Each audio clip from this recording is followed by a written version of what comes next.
Hello மக்களே, கார்த்தி ரேவதி செம்ம இன்ட்ரெஸ்டிங்காக போயிட்டுருக்கு. நம்ம ரேவதிக்கு ஏற்கனவே மேரேஜ் ஆன விஷயம் தெரிய வந்தது மட்டும் இல்லாமல் எப்படி அது கடந்த காலத்தை பற்றி தெரிஞ்சுக்கணும்னு சொல்லிட்டு கடைசியாக கார்த்தி ரேவதி சேர்ந்திருந்த திருமண ஃபோட்டோவை பார்த்துட்டாங்கன்னு சொல்லலாம். வீடியோக்குள்ளே போகிற முன்னாடி நம்ம சேனலுக்கு சப்ஸ்கிரைப் பண்ணுங்கள். அப்படியே பக்கத்தில் இருக்க பெல் ஐக்கனை கிளிக் பண்ணிடுங்க. அப்போ தான் நான் போடுற வீடியோலாம் உங்களுக்கு நோட்டிஃபிகேஷனாக வரும். கார்த்தி அந்த டாக்டரோட பொண்ணை அப்படியே காப்பாற்றி வீட்டுக்கு கூட்டிகிட்டு வரும்போது பார்க்குறாங்க. அங்கே வந்து நம்ம கார்த்தியை பார்த்த உடனே நம்ம ரேவதிக்கு ட்ரீட்மெண்ட் கொடுத்த டாக்டரும், என்ன சார் நீங்களாக வந்திருக்கீங்க, என்னாச்சு என் பொண்ணு இவ்வளோ பதட்டமாக இருக்கா அப்படி கேட்கும்போது அந்த பொண்ணும் ரோட்டில் வந்துட்டு இருக்கும்போது என் கூட படிக்கிற பசங்க என் மேலே ஆசிட் ஊற்றுறதுக்கு பார்த்தாங்க, நல்ல வேளை கடைசி நேரத்தில் இந்த சார் தான், இந்த அண்ணன் தான் வந்து என்னை காப்பாற்றுறாங்க அப்படின்னு சொல்லும்போது டாக்டரும், இது வந்து எனக்கு தெரிஞ்சவங்க தான், ரொம்பவே நன்றி சார், இதை வந்து நான் ஒரு நாளுமே மறக்க மாட்டேன், ரொம்பவே நன்றி அப்படி சொல்லும்போது நம்ம கார்த்திகிட்ட அந்த டாக்டரை கேட்க ஆரம்பிக்கிறாங்க, ரேவதி இப்போ எப்படி இருக்கா, ரேவதிக்கு ஞாபகங்கள் ஏதாவது வந்துச்சு அப்படி கேட்கும்போது நம்ம கார்த்தியும், இல்லை ரேவதி நல்லா தான் இருக்கா, ஆனால் இது வரைக்கும் அவளோட பழைய ஞாபகங்கள் எதுவுமே வந்த மாதிரி இல்லை, நீங்கள் சொன்ன மாதிரி பழைய ஞாபகங்கள் பற்றி எதுவுமே நாங்கள் எதுவுமே சொன்னவும் இல்லை அப்படிங்கிற மாதிரி சொன்ன உடனே டாக்டருக்கு கொஞ்சம் குற்ற உணர்ச்சி ஆகிடுது. நம்ம டாக்டரும் சரி ரேவதியை கேட்டதா சொல்லுங்கள் அப்படின்னு சொன்ன உடனே நம்ம கார்த்தி அந்த இடத்த விட்டு போயிடுறாங்க.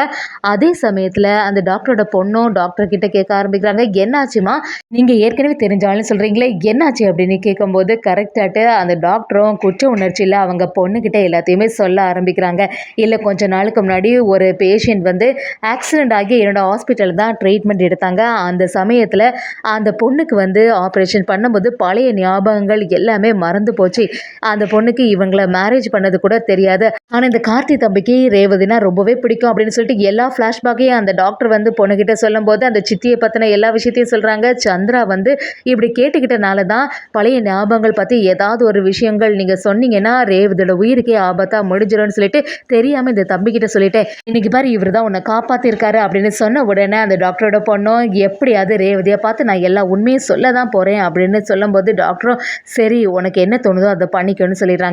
அவங்களும் நம்ம ரேவதியை தேடி சாமுண்டேஸ்வரோட வீட்டுக்கே வராங்க. அங்கே சாமுண்டேஸ்வரி கவனிக்கிறாங்க, என்னாச்சு அப்படின்னு விசாரணை பண்ணும்போது நான் ரேவதியோட ஃப்ரெண்டு தான், இப்போ நான் வந்து ரேவதியை பார்த்தே ஆகணும் அப்படின்னு சொல்லும்போது நம்ம சாமுண்டேஸ்வரியும் எல்லாம் விசாரணை பண்ணும்போது ஒரு கட்டத்தில் சாமுண்டேஸ்வரி என்ன சொன்னாலுமே கேட்காம ரேவதியை பார்க்குறதுக்காக அந்த டாக்டரோட பொண்ணே வந்து உண்மையை சொல்கிறதுக்காக வராங்க. சாமுண்டேஸ்வரிக்கு ஒரு குழப்பம் ஆகிடுது, இவன் மட்டும் ரேவதிக்கு மேரேஜ் ஆன விஷயத்த பழைய விஷயங்கள் எதுவுமே சொல்லிடக்கூடாது அப்படின்னு சொல்லிட்டு பதட்டம் ஆயிடுறாங்க.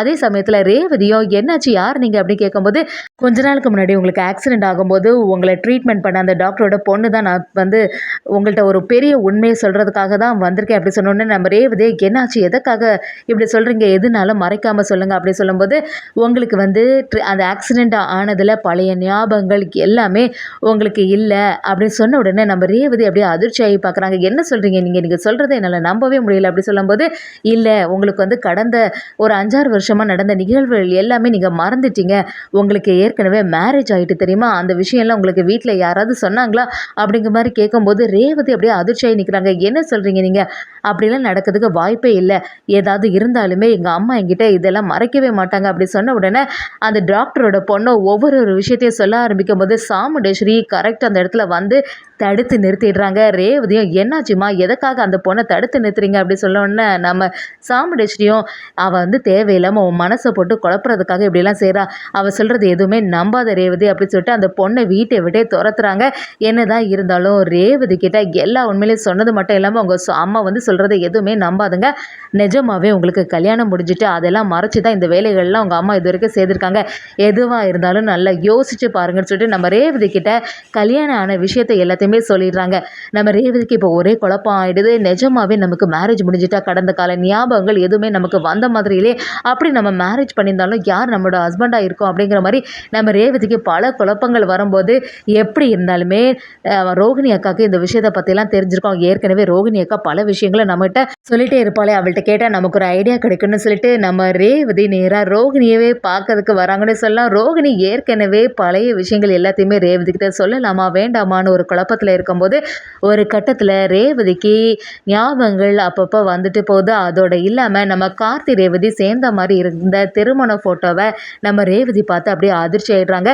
கூடிய சீக்கிரமாக கார்த்தி தான் தன்னோட கணவர் அப்படிங்கிறத நம்ம ரேவதி தெரிஞ்சுக்க போகிறாங்கன்னே சொல்லலாம்.